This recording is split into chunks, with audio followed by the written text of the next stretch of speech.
খারাপ হবে? আপনার কি শরীর খারাপ লাগছে? আমাকে বলুন। ফারিসের চোখ আগুনের মতো লাল। পুরুষালী হরমোনের উত্তেজনা তাকে নিয়ন্ত্রণের বাইরে ঠেলে দিয়েছে। নিজেকে সামলাতে পারছে না। তারপর ফারিস নিশির কানের কাছে মুখ নিয়ে আঙুলে হালকা স্পর্শ করে বলল, আজকে আমি যদি তোর কাছে কিছু চাই, দিবি আমাকে জান? নিশিতা এখনো বুঝতে পারছে না কি বলতে চাইছে ফারিস। পরিষ্কার করে বলুন তো, আমি তো বুঝতে পারছি না আপনি কি বলতে চাইছেন। ফারিস নিশিতার গলায় মুখ গুজে নিয়ে হালকা গভীরভাবে বলল, বেশি না জান, শুধু একটু আদর করব, প্রমিস। শুধু একটু আদর, আর কিছু চাইবো না। এই কথার পর ফারিস নিশিতার গলায় ধীরে ধীরে গভীর চুম্বন করতে শুরু করল। নিশিতার পুরো শরীরে শিহরণ ছড়িয়ে পড়ল।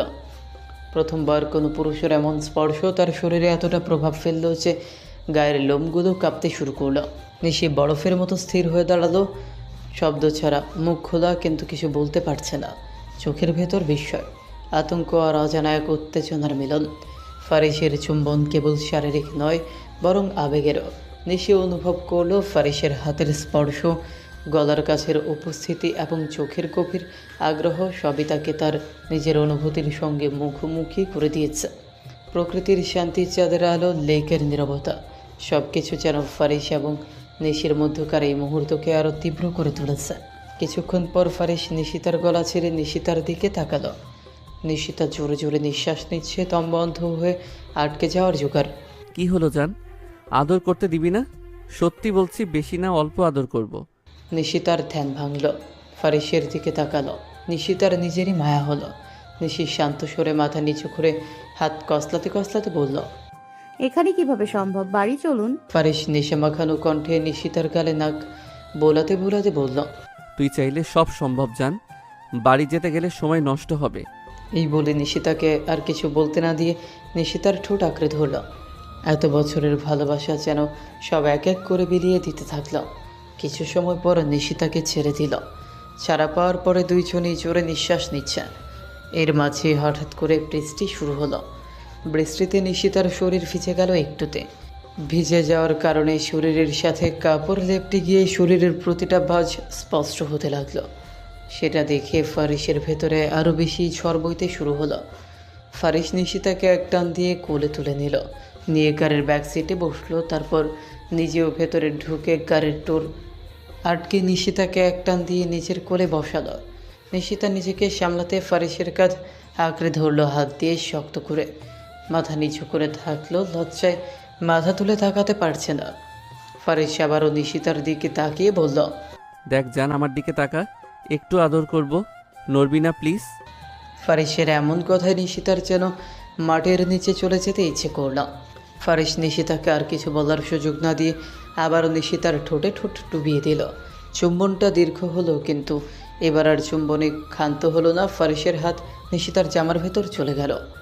আস্তে আস্তে সব জায়গায় হাত বিচরণ করতে থাকলো।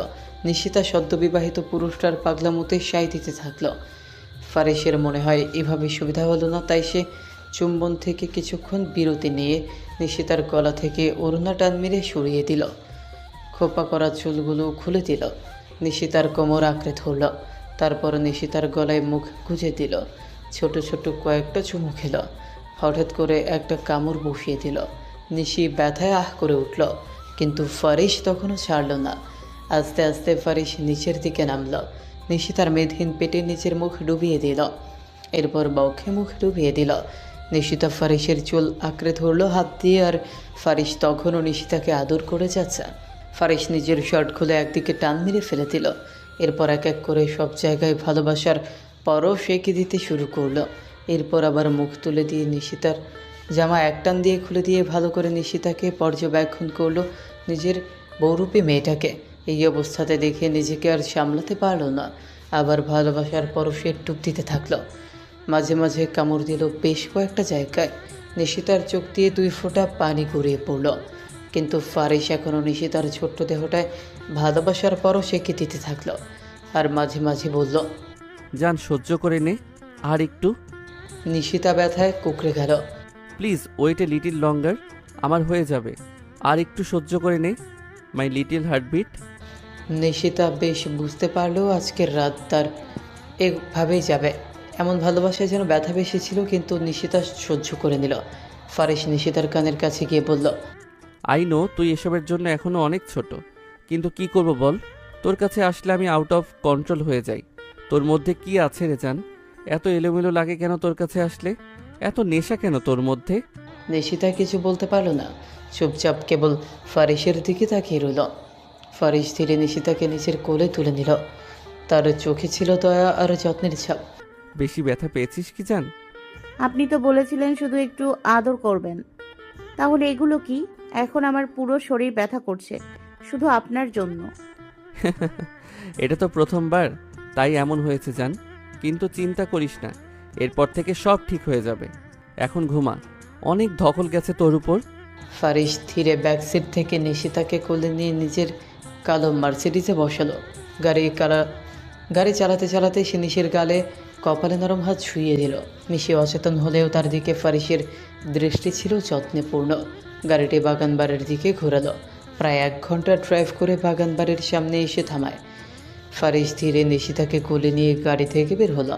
নিঃশব্দ রাতের বাতাসে চাঁদের আলোতে ফারিস ধীরে ধীরে বাগান বাড়ির ভেতরে প্রবেশ করল। ওপরের রুমে গিয়ে ফারিস নিশিতাকে সাবধানে বেরিয়ে শুয়ে দিল আর গ্লাসে করে পানি এনে নিশিতাকে একটা বেল খাইয়ে দিল। নিশিতার দিকে একবার তাকিয়ে সে নিজের জামা কাপড় নিয়ে ওয়াশরুমে চলে গেল। ফ্রেশ হয়ে ফিরে আসার পর ফারিস নিশিতাকে ফ্রেশ করিয়ে সাবধানে জামা কাপড় পরিবর্তন করল। তারপর কপালে একটি মৃদু চুমু দিল। সব ঠিক আছে, ঘুমা। এরপর কম্পিউটারের নিচে নিশিতার বুকে মাথা রেখে ফারিস ধীরে ধীরে ঘুমের দেশে তলিয়ে গেল। রাতের নীরবতা, বৃষ্টির ফোঁটা আর চাঁদের আলো সব মিলিয়ে এক শান্ত, নিরাপদ এবং মধুর আবেশ তৈরি করল। ঢাকা শহরের কোলাহল ছেড়ে অনেক দূরে অবস্থিত সেই নিরিবিলি বাগান বাড়িটা যেন প্রকৃতির নিজের মতো করে সাজানো এক স্বর্গ। চারপাশে উঁচু উঁচু গাছ, সবুজ পাতার ফাঁক গলে সূর্যের সোনালি আলো এসে পড়ছে বাগান বাড়ির কাছের জানলায়। আলোটা যেন ঘরের ভেতর ঢুকে সব কিছু ছুঁয়ে দিচ্ছে মমতায়। লোকজনের আনাগোনা নেই বললেই চলে। চারপাশ নিস্তব্ধ, শুধু পাখির ডাক আর বাতাসে পাতার মৃদু শব্দ। নিশিতা ধীরে ধীরে চোখ মেলে তাকালো চারদিকে। ঘুম জড়ানো চোখে নতুন সকালটা যেন একটু অন্যরকম লাগছে তার। হঠাৎই অনুভব করলো তার শরীরের উপর ভারী কোনো কিছুর চাপ। চমকে উঠে নিচের দিকে তাকাতেই নিশিতার ঠোঁটের কোণে হালকা হাসি ফুটে উঠল। ফারিস তার বুকের ওপর মুখ গুজে গভীর ঘুমে আচ্ছন্ন। ঘুমের মধ্যে মুখটা অদ্ভুত রকম শান্ত, নিরীহ। ঘুমের মধ্যে আপনাকে আস্ত একটা বাচ্চার মতো লাগে জানেন। এত কিউট কেন আপনি? গত রাতের ক্লান্তি এখনও শরীর জুড়ে রয়ে গেছে। নিশিতার ছোট্ট শরীরটা ব্যথায় কুঁকড়ে আছে। সে ধীরে ধীরে ফারিসকে নিজের ওপর থেকে সরানোর চেষ্টা করলো, কিন্তু কোনো লাভ হলো না। বরং ফারিস আরও শক্ত করে তাকে জড়িয়ে ধরল। নিশিতার শ্বাস নিতে কষ্ট হচ্ছিল। আবার চেষ্টা করলো নিজেকে ছাড়াতে। এবার ফারিস বিরক্ত হয়ে চোখ খুলে মুখ তুলল। শান্তিতে ঘুমাতেও দিবি না আমাকে নিশি? সকাল সকাল এত নড়াচড়া কেন? আমি নড়াচড়া করছি? আপনি পুরোটা আমার উপর পড়ে আছেন, সেটা দেখছেন না? শরীরের ব্যথায় নিশিতার মুখটা কুঁচকে গেল। ফারিস এবার পুরোপুরি উঠে বসে এক ঝটকায় নিশিতাকে নিজের কোলে তুলে নিল। চোখে মুখে হঠাৎ অপরাধবোধ ফুটে উঠল। বেশি ব্যথা পাচ্ছিস? আমার কারণে তুই কষ্ট পাস আমি চাইনি পাখি। ফারিসের এমন আদর মাখা কণ্ঠ যেন নিশিতা সব ভুলে গেল। নিশিতা বুঝতে পারল ফারিস সত্যি নিজেকে দোষ দিচ্ছে। বিষয়টা নিশিতার ভালো লাগলো না। না, আমি ঠিক আছি, একটু বিশ্রাম নিলেই ঠিক হয়ে যাবে। তাও সাবধান থাকা দরকার। চল ফ্রেশ হয়ে রেডি হ, বাড়ি ফিরতে হবে। নিশিতা ফারিসের গলা জড়িয়ে দেখল কাল রাতের জামা কাপড়গুলো নেই। তাই নিশিতার হঠাৎ মনে পড়ে যাওয়া প্রশ্ন করল, কালকে রাতে যে আমি জামাগুলো পরেছিলাম সেগুলো কোথায়? নিশিতার কথা শুনে ফারিস হালকা হাসি দিয়ে বলল, আমি ধুয়ে দিয়েছি, এত চিন্তা করার দরকার নেই, যা ফ্রেশ হয়ে আয়। ফারিসের কথা শুনে নিশিতা টাওয়ালার একটা 3 পিস নিয়ে ওয়াশরুমে ঢুকে গেল। কিছুক্ষণ পর শাওয়ার নিয়ে ভিজা চুলে 3 পিস জড়িয়ে বের হলো সে। চুল থেকে পানি ছুটছে, শরীরেও জলের ছোঁয়ার হয়ে গেছে। আয়নার সামনে দাঁড়িয়ে টাওয়াল দিয়ে চুল মুছতে লাগলো নিশিতা। ঠিক তখনই ফারিস এসে পেছন থেকে তাকে জড়িয়ে ধরল। টাওয়েলটা আমাকে দে। নিশিতা কিছু বলার আগেই ফারিস নিজ হাতে তার ভেজা চুলগুলো মুছতে শুরু করলো। তারপর ড্রয়ার খুলে হেয়ার ড্রায়ার বের করে খুব যত্নে চুল শুকাতে লাগলো। নিশিতা আয়নার ভেতর দিয়ে তাকিয়ে দেখলো ফারিসের চোখে শুধু যত্ন আর আদর। সে অবাক হয়ে মনে মনে ভাবল, এই মানুষটার রাগ আছে, কঠোরতা আছে, কিন্তু যত্নটা কত গভীর। আগে কখনো ফারিস নিশিতার প্রতি এত যত্নশীল হয়নি। এটা নিশিতার কাছে সবচেয়ে বেশি অবাক লাগছিল। আজ যেন ফারিস অন্য একজন মানুষ। কঠিন চোখের আড়ালে থাকা মানুষটা আজ অদ্ভুতভাবে নরম। নিশিতার ভেজা চুলগুলো ফারিস নিজ হাতে তোয়ালে দিয়ে মুছিয়ে দিল। তারপর খুব ধীরে, খুব যত্ন করে চুলগুলো শুকিয়ে দিল। নিশিতা আয়নার সামনে বসে আছে, আর আয়নায় স্পষ্ট দেখা যাচ্ছে ফারিস এক মনে তার কাজ করছে। কোনো রুক্ষতা নেই, নেই জোর, শুধু নিঃশব্দ যত্ন। চুল শুকিয়ে ফারিস নিশিতার লম্বা চুলগুলো সুন্দর করে বেঁধে দিল। নিশিতা বুঝতেই পারল না কখন সে এতটা নির্ভরশীল হয়ে পড়েছে এই মানুষটার উপর। ফারিসের পর নিজে ফ্রেশ হওয়ার জন্য ওয়াশরুমের দিকে পা বাড়ালো। ঠিক তখনই পেছন থেকে নিশিতা একটু দ্বিধা নিয়ে ডাকল, আচ্ছা ফারিস ভাই, এই বাড়িটা কার? ফারিস দরজার কাছে দাঁড়িয়ে সামান্য ফিরে তাকালো। ঠোঁটের কোণে ছোট্ট একটা হাসি ফুটে উঠল। তোর জান। এইটুকু বলেই সে ওয়াশরুমে ঢুকে দরজা বন্ধ করে দিল। নিশিতা একদম স্থির হয়ে দাঁড়িয়ে রইল। তর্জন এই কথাটা মানে সে বোঝার চেষ্টা করছে মানুষটা কি সত্যিই তার, নাকি ফারিসের বাসার ভেতরে কোনো অন্য অর্থ। হঠাৎ করেই তার মনে হলো এই বাড়িটা তো সে ভালো করে দেখেনি। যে ভাবা সেই কাজ। এক দৌড়ে সে রুম থেকে বের হয়ে সিঁড়ি ভেঙে ছাদের দিকে চলে গেল। ছাদে পা রাখতেই নিশিতার চোখ বিস্ময়ে বড় হয়ে গেল। বাড়িটা বাইরে থেকে যতটা সুন্দর, ছাদটা তার থেকেও বেশি। ছাদ জুড়ে দেশি বিদেশি নানা রকম ফুল আর গাছ। রঙিন ফুলের ভিড়ের মাঝেও গোলাপ ফুলের আধিক্য চোখে পড়ার মতো। লাল গোলাপি, সাদা, সব রঙের গোলাপ। ছাদের এক পাশে বড় একটা দোলনা টানানো। নিশিতা ধীরে ধীরে গিয়ে দোলনাটায় বসল।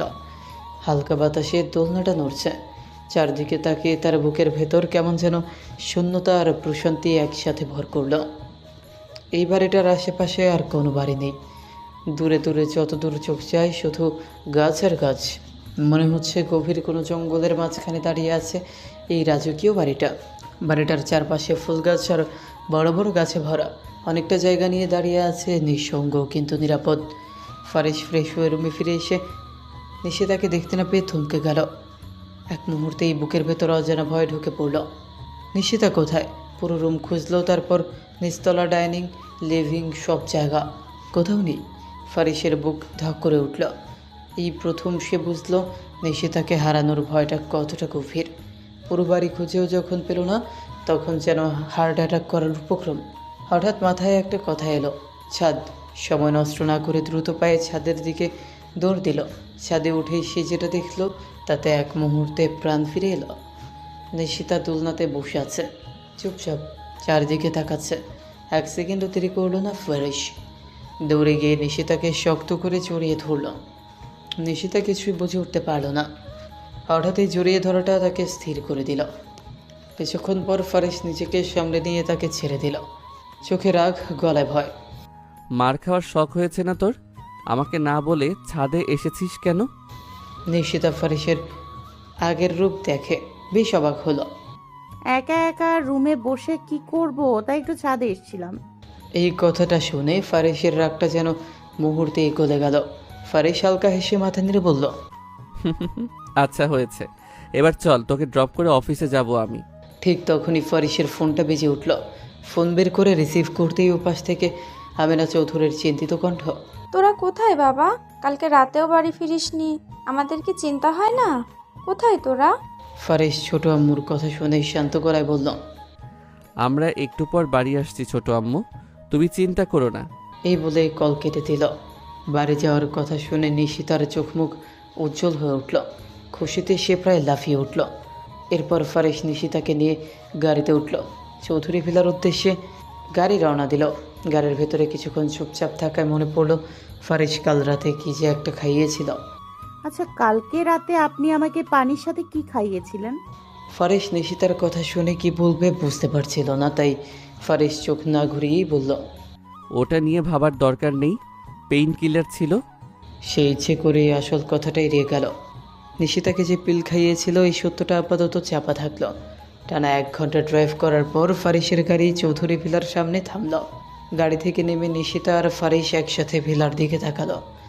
এদিকে চৌধুরী বাড়িতে তখনও সবার মাথার ভেতর শুধু চিন্তায় ঘুরপাক খাচ্ছে। কালকের রাতটা যেন পুরো বাড়ির ওপর ভারী হয়ে ঝুলে আছে। ফারিস আর নিশিতা দুজনেই রাতে বাড়ি ফিরেনি। এটাই বাড়িতে একদমই অস্বাভাবিক ঘটনা। ডাইনিং টেবিলে সবাই বসে আছে, কিন্তু খাবারের দিকে কারো মন নেই। প্লেট ভর্তি খাবার ঠান্ডা হয়ে আসছে, অথচ কারো হাত উঠছে না। ঘরে এক অদ্ভুত নীরবতা রাজ করছে, যেই নীরবতার ভেতর চাপা উৎকণ্ঠা, ভয় লুকানো প্রশ্ন। হঠাৎ সেই নীরবতা ভাঙলেন আফিয়া চৌধুরী, কণ্ঠে বিরক্তি আর দুশ্চিন্তা একসাথে। এখনো বাড়িতে ফেরেনি ওরা। লোকজন কি বলবে বলো তো? রাত করে বাড়ির ছেলে মেয়ে বাড়ি ফেরে না, এভাবে ভালো দেখায়? আমিনা চৌধুরী কিছু বলতে যাচ্ছিলেন, কিন্তু আফিয়া চৌধুরী থামলেন না। তাড়াতাড়ি কল দাও ফারিসকে, নিশিকে নিয়ে আসতে বলো। তারপর হঠাৎ গলার স্বর একটু নরম হলেও চোখে চিন্তার ছাপ। কালকের বিষয়টা নিয়ে রিয়া এখনও ঘুরে আছে। রিয়া চুপচাপ বসেছিল, মাথা নিচু, চোখে জমে থাকা অজানা ভয়। সে কিছু বলছে না, কিন্তু তার মাথার ভেতর একের পর এক প্রশ্ন আশ্রে পড়ছে। নিশিতার কি অবস্থা এখন? ফারিস ভাই কি আবারও মারলো ওকে? আর যদি মেরেই থাকে তাহলে রাতে বাড়ি ফিরলো না কেন? এই প্রশ্নগুলো বারবার রিয়ার মনে উকে দিচ্ছে। তার বুকের ভেতর কেমন একটা অপরাধবোধ কাজ করছে। রিয়া ভালো করেই বুঝতে পারছে এইসব কথা লুকানো তাদের উচিত হয়নি। সবাইকে বলে দিলেই ভালো হতো। নিশিতাকে এমনভাবে একা ছেড়ে দেওয়াটা ঠিক হয়নি। এদিকে রাজীব আজ অস্বাভাবিকভাবে গম্ভীর, চোখে ক্লান্তি আর চিন্তার রেখা। কারোর সাথে কোনো কথা বলছে না, চুপচাপ বসে শুধু টেবিলের দিকে তাকিয়ে আছে। ঠিক তখনই চৌধুরী ভিলার মূল দরজার দিকে শব্দ হলো। সবাই একসাথে ঘাড় ঘুরিয়ে তাকালো। ভিলার ভেতরে প্রবেশ করলো ফারিস আর নিশিতা। এক মুহূর্তের জন্য পুরো ঘরটা যেন স্তব্ধ হয়ে গেল। নিশিতাকে দেখা মাত্রই আমিনা চৌধুরী আর আফিয়া চৌধুরী দুজনেই একসাথে উঠে দাঁড়ালেন। আমিনা চৌধুরী দেরি না করে এগিয়ে এসে নিশিতাকে শক্ত করে ছড়িয়ে ধরলেন। চোখে পানি, কণ্ঠ কাঁপছে। কোথায় ছিলি মা? আমাদের কি চিন্তা হয় না? নিশিতা কিছু বলতে পারল না, শুধু চুপচাপ দাঁড়িয়ে রইল। তোরা এভাবে কিছু না বলে চলে গেলি। কাল সারা রাত আমি আর ভাবি ঘুমাতে পারিনি। এই সময় আফিয়া চৌধুরী ফারিসের দিকে কঠিন দৃষ্টিতে তাকালেন। কোথায় ছিলি তোরা? আমার কথা কি ভাবার প্রয়োজন মনে করিস না? ঘরের ভেতর চাপা উত্তেজনা ছড়িয়ে পড়ল। ফারিস খুব শান্তভাবে কথা বলল, তার কণ্ঠে না রাগ না ভয়, শুধু দৃঢ়তা। কালকে রাতে বৃষ্টি হচ্ছিল, তাই আমি গাড়ি ড্রাইভ করা সেফ মনে করিনি, তাই কাল রাতে বাড়ি ফিরিনি। আমি তো তোমাদের বলেইছিলাম চিন্তা না করতে, আমি আর নিশি চলে আসব, কিন্তু তোমরা তো কোনো কথা শোনো না আমার। ফারিসের কথার পর কেউ আর কিছু বলতে পারল না। ঘরে আবার নীরবতা নেমে এলো। নিশিতা তখন টেবিলের দিকে তাকিয়ে নরম গলায় বলল, আম্মু আব্বু আর বড় আব্বু কোথায়? আমিনা চৌধুরীকে কিছু বলতে না দিয়ে আফিয়া চৌধুরী দীর্ঘশ্বাস ফেলে বললেন, তোর আব্বু আর বড় আব্বু সকাল সকাল অফিসে চলে গেছে। ফারিস নেই দেখে কাজের চাপ বেশি তো তাই। আমিনা চৌধুরী তখন ফারিস আর নিশিতার দিকে তাকিয়ে বললেন, দেখে তো মনে হচ্ছে তোরা কিছু খাসনি। আয় খেতে বস তোরা। ফারিস আর নিশিতা ধীরে ধীরে ডাইনিং টেবিলে বসল। আমিনা চৌধুরী আর আফিয়া চৌধুরী নিজের হাতে তাদের প্লেটে খাবার বেড়ে দিলেন। যেন সব রাগ, সব অভিমান ওই মুহূর্তে খাবারের সাথে মিশে গেল। ফারিস খেতে খেতে মাঝে মাঝেই নিশিতার দিকে তাকাচ্ছে। নিশিতাও চুপচাপ খাচ্ছে, কথা নেই, কিন্তু চোখে চোখে অনেক কথা চলছে। ডাইনিং টেবিলে আবারও নীরবতা। নিশিতা অল্প কিছু খেয়েই থেমে গেল। প্লেটের দিকে তাকিয়েই বোঝা যাচ্ছিল তার খিদে পুরোপুরি মেটেনি, কিন্তু আজ যেন খাওয়ার চেয়ে তার মাথার ভেতরের ভাবনাগুলোই বেশি ভারী। ধীরে ধীরে উঠে দাঁড়িয়ে সে সিঁড়ির দিকে এগোলো। সিঁড়িতে পা দেওয়ার আগ মুহূর্তে হঠাৎ করেই থেমে গেল নিশিতা। সে একবার পেছনে ফিরে তাকালো। ড্রয়িং রুমের এক কোণে দাঁড়িয়ে থাকা ফারিস তখনও তাকিয়েই ছিল।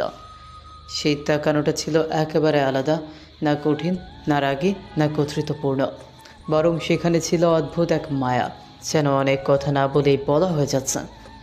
দুজনের চোখের সেই নীরব মিলন মুহূর্তটুকু নিশিতার বুকের ভেতর অদ্ভুত এক কাঁপুনি তুলে দিল। হঠাৎ করে নিজের অজান্তেই লজ্জায় গাল দুটো গরম হয়ে উঠল তার। সে আর এক সেকেন্ডও দাঁড়ালো না। দ্রুত সিঁড়ি বেয়ে ওপরে উঠে নিজের রুমে ঢুকে দরজাটা আলতো করে বন্ধ করে দিল। রিয়ার সব কিছুই যেন খেলার ছলে হয়। সে সব দেখলো ঠিকই, কিন্তু ভেতরের অনুভূতিগুলো ধরতে পারল না। ফারিস আর নিশিতার চোখের ভাষা তার কাছে ধাঁধার মতোই থেকে গেল। নিশিতা রুমে ঢুকে বেডের ওপর বসে পড়ল। বুকের ভেতর তখনও সেই তাকিয়ে থাকার অনুভূতিটা আটকে আছে। ঠিক তখনই হঠাৎ করে ফোন বেজে উঠল। নিশিতা ফোনটা হাতে নিয়ে স্ক্রিনের দিকে তাকিয়ে দেখলো অহনা কল দিচ্ছে। একটু দেরি করেই কল রিসিভ করলো সে। উপাস থেকে অহনার চেনা উৎফুল্ল কিন্তু কৌতূহলী কণ্ঠ। কি রে নিশি, কি খবর তোর? বল তো, তোর এই জল্লাদ ভাইটা কিছু করেছে নাকি? আমি তোকে কতবার কল দিলাম, ফোন ধরলি না কেন? অহনার মুখে জল্লাদ শব্দটা শুনেই নিশিতার বুকের ভেতর কেমন যেন খচখচ করে উঠল। কেন জানে না, কথাটা একদম ভালো লাগলো না তার। নিজেও বুঝতে পারলো না কখন থেকে ফারিসকে নিয়ে এই অদ্ভুত অনুভূতি জন্মেছে। উনি কিছু করেনি, আর ফোনটা আমার কাছে ছিল না। পরে কথা বলবো, ওনার বিষয়ে কিছু বলিস না তো। এই বলেই নিশিতা কল কেটে দিল। বেচারি অহনা আহাম্মক বনে গেল। ফোনটা বিছানার উপর রেখে কিছুক্ষণ চুপচাপ বসে রইল সে। নিজের আচরণে একটু অবাক হলো। আগে তো অহনা এমন কথা বললে সে হেসেই উড়িয়ে দিত, অথচ আজ কেন যেন ফারিসকে নিয়ে কারো নেতিবাচক কথা সহ্য হচ্ছে না। ঠিক তখনই দরজায় হালকা টোকা দিয়ে রিয়া ঢুকে পড়ল। কিরে নিশি, কালকে কোথায় ছিলি তোরা? আর ভাইয়া কি কিছু বলেছে নাকি তোকে? কিছু বলেনি, তুই এখন যা, আমি পড়তে বসবো। রিয়া একটু থমকে গেল। নিশিতার কণ্ঠে আজ যেন আলাদা একটা দৃঢ়তা। হালকা একটা ধাক্কা খেলেও সে আর কিছু বলল না, চুপচাপ নিজের রুমে চলে গেল। নিশিতার টেবিলে বসে বই খুলল। কয়েকদিন ধরেই পড়াশোনায় অনিয়ম হয়ে গিয়েছিল। আজ তাই মন লাগিয়ে পড়ার চেষ্টা করছে, কিন্তু যতই চোখ বইয়ের লাইনে থাকুক মনটা বারবার অন্যখানে চলে যাচ্ছে। মাঝে মাঝেই ফারিসের কথা মনে পড়ে যাচ্ছে তার। বিশ্বাসই হচ্ছে না ফারিস তাকে ভালোবাসে। যে মানুষটাকে সে এতদিন শুধু কঠোর, রূঢ় আর ভয়ঙ্কর ভেবেছে, আজ সে মানুষটাই তার জন্য এতটা নরম। এই ভাবনার মাঝে হঠাৎ দরজা খুলে গেল। ফারিস। নিশিতা চমকে উঠে দাঁড়িয়ে গেল। ফারিস ধীরে ধীরে এগিয়ে এসে কোনো কথা না বলেই নিশিতার কোমর জড়িয়ে ধরে তাকে নিজের সঙ্গে মিশিয়ে নিল। সেই স্পর্শে নিশিতার শির দ্বারা দিয়ে শীতল স্রোত বয়ে গেল। আমার টাইটা বেঁধে দে। নিশিতা কোনো প্রশ্ন না করে লক্ষ্মীমের মতোই টাইটা হাতে নিয়ে বেঁধে দিল। বাঁধতে বাঁধতে নরম স্বরে বলল, আপনি তো নিজেও বাঁধতে পারেন, তাই। ফারিস শেষে নিশিতার মুখে হাত রাখল। বউ থাকতে আমি কেন করব? এই একটা কথায় নিশিতার মুখ লজ্জায় লাল হয়ে গেল। নিশিতা মাথা নিচু করে নিল। ফারিস ধীরে ধীরে নিশিতার দুই গাল আর কপালে ভালোবাসার পরশ এঁকে দিল। আমি অফিসে যাচ্ছি, সাবধানে থাকবি, আর একটা পেইন কিলার খেয়ে নিবি, ঠিক আছে? নিশিতা মাথা নেড়ে আচ্ছা বলল। কিছুক্ষণ পর ফারিস বাড়ি থেকে বের হয়ে গাড়ি করে অফিসে চলে গেল। নিশিতা আবার পড়তে বসল। নিজেকে বোঝানোর চেষ্টা করলো এত ভাবলে চলবে না। অন্যদিকে অফিসে পৌঁছেও ফারিসের মন পড়ে রইল বাড়িতে। কাজের ফাইলের ভেতরে বারবার ভেসে উঠছে নিশিতার মায়ামাখা মুখ। অনেক কষ্টে নিজেকে সামলে কাজে মনোযোগ দিল সে। সময় গড়িয়ে গেল।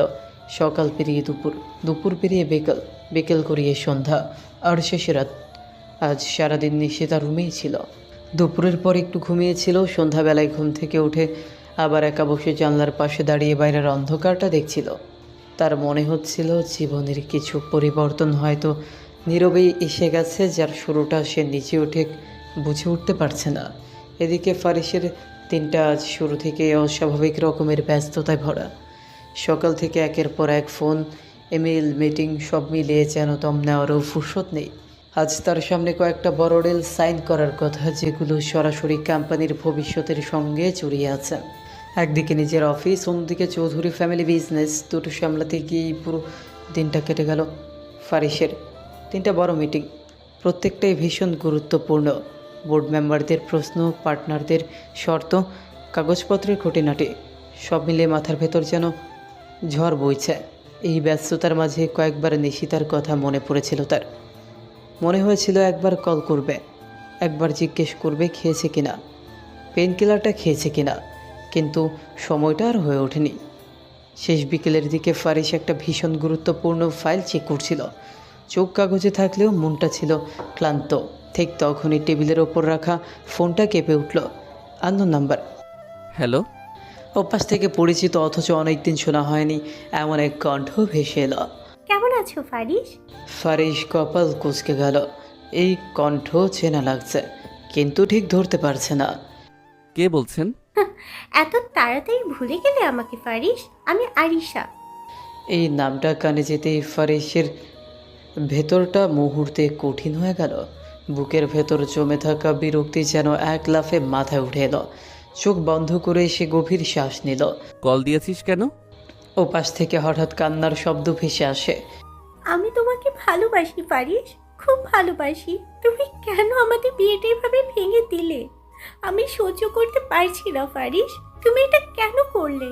এই কথাগুলো শুনেই ফারিসের ধৈর্যের বাঁধ ভেঙে গেল।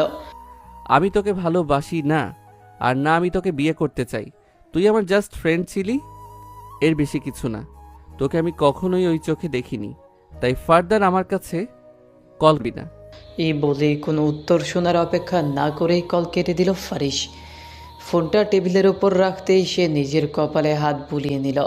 রাগ, বিরক্তি আর অতীতের এক ঝামেলা সব মিলিয়ে বুকটা ভারী লাগছিল। ঠিক তখনই সে ঘড়ির দিকে তাকালো। রাত 11টা। এই সময়টা দেখতেই হঠাৎ করে নিশিতার মুখটা চোখের সামনে ভেসে উঠল। সেই লাজুক হাসি, মাথা নিচু করে দাঁড়িয়ে থাকা, আচ্ছা বলা শান্ত গলাটা। অজান্তেই ফারিসের ঠোঁটে একটা নরম হাসি ফুটে উঠল। আমি আসছি বউ। সে আর এক মুহূর্ত দেরি করল না। যে শেষ মিটিংটা বাকি ছিল সেটা নিহানকে কল দিয়ে ক্যান্সেল করে দিতে বলল। তারপর দ্রুত অফিস থেকে বের হয়ে গাড়িতে উঠল। গাড়ি চলতে শুরু করতেই শহরের আলো ঝাপসা হয়ে আসছিল। ফারিসের মনটা তখন পুরোপুরি বাড়িতে নিশিতার কাছে। আজ সারাদিন কথা হয়নি, এই ভাবনাটাই তাকে অস্থির করে তুলছিল। এদিকে চৌধুরী বাড়িতে সব কিছু নিস্তব্ধ। ডাইনিং রুমের লাইট নিভে গেছে। সবাই খাওয়া দাওয়া শেষ করে নিজের নিজের রুমে ঘুমিয়ে পড়েছে। নিশিতা নিজের রুমে ফারিসের অপেক্ষা করতে করতে কখন যে ঘুমিয়ে পড়েছে সে নিজেও জানে না। চোখের কোণে ক্লান্তি, বালিশে আধখানা মুখ লুকানো। কিছুক্ষণ পর গাড়ির শব্দে চৌধুরী ভিলার সামনে এসে দাঁড়ালো ফারিস। গাড়ি থেকে নামতেই সে একবার ওপরের দিকে তাকালো, নিশিতার রুমের জানলার দিকে। ঘরের আলো নিভু নিভু। ফারিসের বুকের ভেতর অদ্ভুত এক মায়া ছড়িয়ে পড়ল। ধীর পায়ে সে বাড়ির ভেতরে ঢুকে গেল। বাড়িতে ঢুকতেই করিডোরের নিস্তব্ধতা যেন ফারিসের বুকের ভেতরে অস্থিরতাকে আরও জোরালো করে তুলল। চারপাশে এতটা নীরবতা যে নিজের নিঃশ্বাসের শব্দও কানে লাগছিল। কোনো দিকে না তাকিয়ে, কোনো কিছু না ভেবে সে সোজা নিশিতার রুমের দিকেই হাঁটা ধরল। ফারিসের চুলগুলো এলোমেলো, ঠিক যেন সে নিজেই খেয়াল করেনি কখন কিভাবে এমন হয়ে গেছে। চোখ দুটো লালচে, ক্লান্তি আর অজানা অস্থিরতায় ভরা। কেউ যদি এই মুহূর্তে ফারিসকে দেখতো, এক নজরেই বুঝে যেত কিছু একটা ভয়ঙ্করভাবে ঠিক নেই। এই মানুষটার ভেতরে ঝড় বইছে। হাঁটতে হাঁটতে এসে সে থেমে গেল নিশিতার রুমের দরজার সামনে। হঠাৎ করে বুকের ভেতরটা অদ্ভুতভাবে কেঁপে উঠল, ঠিক যেন ভেতরের অস্থিরতা আর অনুভূতিগুলো একসাথে ধাক্কা দিচ্ছে। এক মুহূর্ত সে দাঁড়িয়ে রইল, নিঃশ্বাসটাও যেন একটু ভারী হয়ে এলো। তারপর খুব ধীরে সাবধানে দরজায় হাত রাখল। কোনো শব্দ ছাড়াই দরজাটা খুলে গেল, যেন আগেই তার আসার অপেক্ষায় ছিল। ফারিস নিঃশব্দ পায়ে রুমের ভেতর ঢুকল। এমনভাবে পা ফেলছিল যেন সামান্য শব্দ হলেই এই মুহূর্তের শান্তি ভেঙে চুরমার হয়ে যাবে। ঘর জুড়ে নরম আলো আর নিস্তব্ধতা মিশে এক অদ্ভুত মায়া ছড়িয়ে রেখেছে। আর ঠিক তখনই তার চোখের সামনে ভেসে উঠল এক অপার্থিব দৃশ্য। পেছনের উপর গভীর ঘুমে আচ্ছন্ন একটি শান্ত মুখ। এলোমেলো চুলগুলো বালিশের ওপর ছড়িয়ে আছে, যেন ঘুমের মাঝে কোন স্বপ্নে হারিয়ে গেছে। চোখের পাতাগুলো বন্ধ, মুখে এক ধরনের শিশু সুলভ নিষ্পাপ ভাব, যা দেখলে মন আপনা আপনি নরম হয়ে যায়। সে আর কেউ নয়, নিশিতা। ফারিসের নিঃশ্বাস হালকা কেঁপে উঠল। এই মানুষটাই তার সমস্ত অস্থিরতার কেন্দ্র, তার সব দুর্বলতার কারণ, তার লিটল হার্টবিট, তার স্ত্রী। এক মুহূর্তের জন্য ফারিস সব কিছু ভুলে গেল। দিনের ক্লান্তি, জমে থাকার রাগ, ভেতরের ঝড়। শুধু দাঁড়িয়ে দাঁড়িয়ে তাকিয়ে রইল সেই ঘুমন্ত মুখটার দিকে, যেন এই দৃশ্যটা চোখে ভরে না নিলে তার শ্বাসই আটকে যাবে। নিশিতার দিকে ধীরে পায়ে এগোতে গিয়ে ফারিসের চোখ হঠাৎ আটকে গেল তার বুকের ঠিক নিচে থাকা ছোট্ট কালো কোচকোচে তিলটিতে। টি শার্টের ঢিলা গলার ফাঁক যেন সেই তিলটিকে আরও স্পষ্ট করে তুলে ধরেছে। ফারিস এক মুহূর্তের জন্য থমকে গেল, চোখ সরানো যেন অসম্ভব। হৃদস্পন্দন দ্রুত বেড়ে গেল, শরীরের প্রতিটি কোষ যেন উত্তেজনার ঢেউ কেঁপে উঠছে। নিঃশ্বাসও থেমে থেমে চলছিল। মনটা এক অচেনা উন্মাদনায় জর্জরিত। প্রতিটি মুহূর্তে সে আরও গভীরে ডুবে যাচ্ছিল এই রহস্যময় আকর্ষণে। নিশিতার কোমল কণ্ঠস্বর, তার চমৎকার হাসি, চোখের সেই নির্দোষ চাহনি, সব কিছু মিলিয়ে ফারিসের মনে এক অদ্ভুত মধুর উত্তেজনা তৈরি করছে। তার চোখ ঠিকঠাক লক্ষ্য করলো সেই ছোট্ট তেলটিকে। হঠাৎ মনে হলো সারা পৃথিবীর আলো যেন সেই দাগের চারপাশে ঘুরছে, আর ফারিস শুধু তাকিয়ে থাকে, চোখে চোখ রাখে। মনটা অচেনা উত্তেজনায় ভরেছে। নিজের হাতগুলো অজান্তে চাহনির দিকে ঝুঁকে গেল, কিন্তু সে জানে এই মুহূর্তটা এক অদ্ভুত নীরব অন্তরঙ্গ জাদু, যা কেবল তার এবং নিশিতার নিজেকে আর সামলাতে পারে না।